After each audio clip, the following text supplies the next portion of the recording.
Bharatiya Janata party के OBC मोर्चा द्वारा कुरुक्षेत्र के एक निजी होटल में एक बैठक आयोजित की गई, जिसमें ओबीसी मोर्चा के कुरुक्षेत्र जिला कार्यकारिणी के पदाधिकारियों ने भाग लिया। बैठक का एजेंडा महेंद्रगढ़ में गृह मंत्री अमित शाह के दौरे की तैयारियों को लेकर रणनीति बनाना था। इस मौके पर मौजूद भारतीय जनता पार्टी के ओबीसी मोर्चा के पदाधिकारियों ने बताया कि गृह मंत्री अमित शाह का महेंद्रगढ़ में यादगार स्वागत किया जाएगा। साथ ही कहा कि भारतीय जनता पार्टी ही केवल ओबीसी समाज के हितों की रखवाली करती रही है और आगे भी ओबीसी वर्ग भाजपा के प्रति अपना विश्वास दिखाता रहेगा।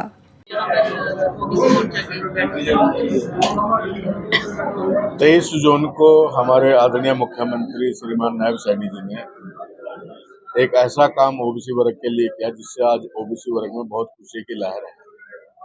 जो हमारी क्रीमी लेयर की मांग थी उसको पूरा करने का काम किया। जो हमारा बैकलॉग खाली पड़ा था उसको भरने का आश्वासन माननीय मुख्यमंत्री जी ने दिया है। और जो ओबीसी समाज के बच्चे जिनको स्टाइपेंड मिलता है उसकी भी राशि बढ़ाने का काम उसको 12,000 से 20,000 रुपये करने का काम किया है।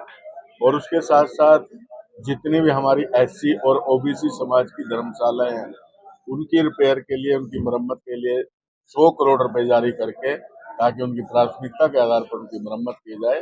तो इस बात को लेकर के ओबीसी समाज में बहुत खुशी की लहर है। और सभी साथी जो है वो आदरणीय मुख्यमंत्री जी का धन्यवाद भी कर रहे हैं, स्वागत भी कर रहे हैं। और क्योंकि भारतीय जनता पार्टी कार्यकर्ताओं की पार्टी है, अपना एक संगठनात्मक ढांचा है और जब भी हमारी कोई बैठक होती है, हमारी नियमित इस प्रकार की बैठकें समय समय पर होती रहती है अपने संगठन को मजबूत करने के लिए। आज उसी की नीति के तहत हमारी ये जो ओबीसी समाज की जो जिला की विस्तारित बैठक यहाँ आज संपन्न हुई है, जिसमें हमारे सभी 100% इसमें हमारी जिले की जो हमारे कार्यकर्ता है वो 100% उनकी हाजिरी रही है। तो मैं बधाई भी दूंगा अपने जिला की सारी टीम को कि जिस प्रकार से उन्होंने मेहनत करके इस बैठक का आयोजन कराया, उसके लिए जैनत बधाई के पात्र भी हैं। और आने वाली जो 16 तारीख है उसमें एक सरकार के द्वारा एक बहुत बड़ा कार्यक्रम महेंद्रगढ़ के अंदर किया जा रहा है, जिसकी जिम्मेवारी जो है ना ओबीसी मोर्चे की जो लगाई गई है। उसमें जितने भी लोग जाएंगे वो ज्यादातर ओबीसी समाज के लोग जाएंगे। तो उसमें माननीय मुख्यमंत्री जी ने और हमारे शीर्ष नेतृत्व ने ये जिम्मेवारी जो है ना ओबीसी मोर्चे को दी है, जिसमें आदरणीय हमारे गृह मंत्री श्रीमान अमित शाह जी उस कार्यक्रम में आएंगे। हमारे पूर्व मुख्यमंत्री और केंद्रीय मंत्री माननीय मनोहर लाल जी उस कार्यक्रम में रहेंगे। आदरणीय धर्मेंद्र प्रधान जी उस कार्यक्रम में रहेंगे। हमारे दोनों प्रभारी सह प्रभारी उस कार्यक्रम में रहेंगे। शीर्ष नेतृत्व हमारा उस कार्यक्रम में रहेगा। हमारे प्रदेश अध्यक्ष नए नए जो बने हैं अपना मोहन बडोली जी, वो सारे इस कार्यक्रम में रहेंगे। और एक बहुत बड़ा कार्यक्रम होगा महेंद्रगढ़ के अंदर।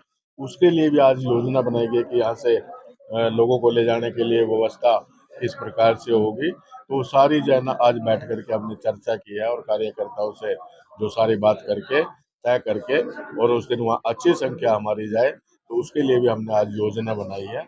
और आने वाले समय में जो हमारा तीसरा ये चुनाव होगा भारतीय जनता पार्टी के सरकार के नाते, तो इसमें आने वाले चुनाव में फिर से भारतीय जनता पार्टी की सरकार बनेगी। क्योंकि जिस प्रकार से आज हमारे मुख्यमंत्री जी ने हर वर्ग का ध्यान रखते हुए, चाहे ओबीसी वर्ग है, चाहे हमारे सरपंच हैं जिनके सामने समस्याएं आ रही थी, उन सारी इस बाधाओं को हटा करके या हमारे सरपंच जो एक छोटी सरकार होती है गांव की, उसको फ्री हैंड किस प्रकार से मिले, वो भी उन्होंने घोषणा यही कुरुक्षेत्र की पवन धरा पर करी थी। तो आज उसको लेकर के हमारे सरपंच भी बहुत खुश है। तो हर वर्ग का लिए कुछ न कुछ इस प्रकार की घोषणाएं आज हमारे मुख्यमंत्री जी जान उसको अपनी जामा बना रहे हैं।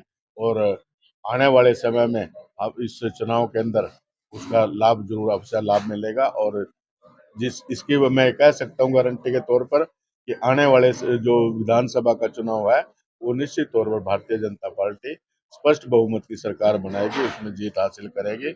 और जो विपक्षी पार्टियों ने जो पार्लियामेंट के चुनाव के दौरान जो लोगों में झूठ बोल करके वोट हथियाने का काम किया था, ये संविधान खत्म कर देंगे। जो नरेंद्र मोदी 400 पार की बात कर रहा है, तो ये अगर 400 पार इसको जो है ना सीटें मिल गई तो हमारा संविधान खत्म कर देंगे, दोबारा चुनाव नहीं होगा, आपका आरक्षण खत्म कर देंगे।